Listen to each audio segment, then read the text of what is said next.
ان کے لیے کافی ہے یا وہ جگہ ناکافی ہے؟ بلکہ آج کے دنوں میں الحمدللہ بڑے بڑے مخیرین ہیں، ان سے مل کر کے بیڈ کا انتظام کیا جانا چاہیے۔ اسی طرح تیسری اور اہم چیز ہے حفاظتی انتظام۔ حفاظتی انتظام میں دربان کا انتظام ہونا چاہیے۔ بچہ ہمارا کدھر جا رہا ہے، کدھر نہیں جا رہا ہے۔ ابھی رات ہی کو ایک مدرسے میں، پٹنہ میں ایک مدرسہ فون آیا کہ ہمارا ایک بچہ غائب ہو گیا ہے، کیا وہ آپ کے مدرسے میں پہنچا یا نہیں پہنچا؟ یہ پتہ کیسے چلے گا؟ اب شہروں میں مدرسہ ہے، بچے جہاں چاہے گھوم رہے ہیں، وہ کیوں گھومیں گے ہر جگہ؟ تو اس کا انتظام ہونا چاہیے۔ آج کل CCTV کیمرہ بہت سستے میں یہ سب لگ رہا ہے، ان چیزوں کو ہونا چاہیے۔ ہمارا بچہ کہاں جا رہا ہے، کہاں نہیں جا رہا ہے۔ اسی طرح سے اندرون نظام کی اصلاح میں تعلیم و تربیت کے بارے میں جو اساتذہ ہمارے پاس ہیں وہ تربیت یافتہ ہیں یا تربیت یافتہ نہیں ہیں۔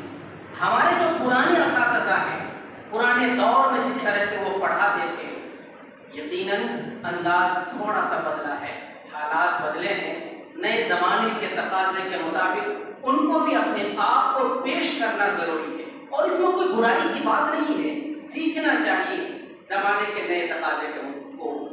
ایک اور چیز یہ ہے کہ دیکھیے، ایک ہوتا ہے سمعی، ایک بصری، دو وسائل ہوتے ہیں۔ یعنی ایک تو یہ ہے کہ ہم باتوں کو کہہ رہے ہیں اور ان کو سمجھا رہے ہیں۔ باتیں عام طور پر سن کر کے کم سمجھ میں آتی ہے، لیکن جب دیکھتا ہے تو وہ بات زیادہ سمجھ میں آتی ہے۔ اس لیے اب بلیک بورڈ کا انتظام ہونا چاہیے۔ بلیک بورڈ سے بھی آگے دنیا بڑھ چکی ہے۔ آج کل بہترین TV کی شکل میں اسکینر آتا ہے اور وہ سب آپ رکھ سکتے ہیں۔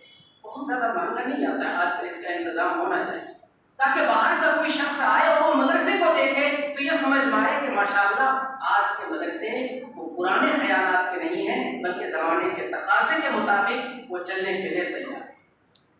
فکری تربیت، ایک چیز یہ ہے کہ ہمارے بچوں کی فکری تربیت بھی ضروری ہے۔ فکری تربیت کا مطلب یہ ہے کہ زمانے کے اعتبار سے نئے حالات ہیں، نئے فتنے ہیں۔ ہمارے بزرگوں کی پوری تاریخ کو پڑھیے۔ 10 اپریل 1854 کی وہ تاریخ کو ہمیں پڑھنا چاہیے، جب حضرت مولانا رحمت اللہ کیرانوی رحمت اللہ علیہ ایک طرف تھے اور دوسری طرف پادری کھڑا تھا۔ آگرہ جو پادریوں کا، عیسائیوں کی چھاؤنی بنی ہوئی تھی، اور لندن سے ایک نہیں ہزاروں کی تعداد میں وہاں پادری آ چکے تھے، اور پورے ملک کو یہ چیلنج کیا جا رہا تھا کہ کسی میں یہ طاقت نہیں ہے، کسی مولوی میں، کہ پادریوں کو جواب کو دے سکے۔ یہی نہیں بلکہ دلی کی شاہجہاں مسجد،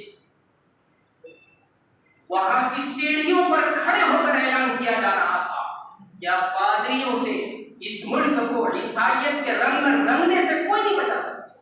حضرت مولانا رحمت اللہ کیرانوی کو پتہ چلتا ہے، وہ ملنے کے لیے آ جاتے ہیں، وہ موجود نہیں ہوتا ہے۔ خط و کتابت کے ذریعے سے مناظرہ کی تاریخ طے ہوتی ہے 10 اپریل 1854، اور نسخ پر، الوہیت عیسیٰ پر، نبوت پر،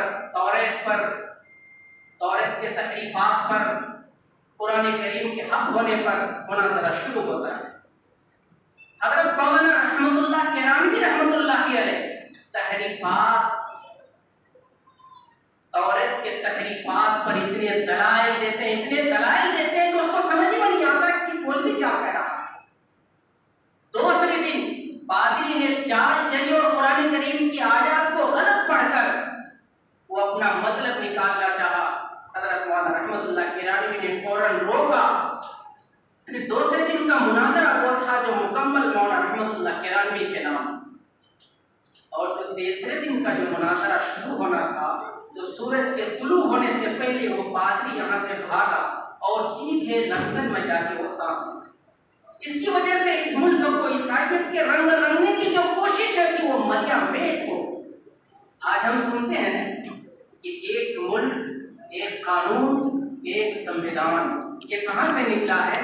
یہ یہیں سے نکلا تھا۔ عیسائی انگریز جو اس ملک پر آیا تھا، صرف مقصد یہ نہیں تھا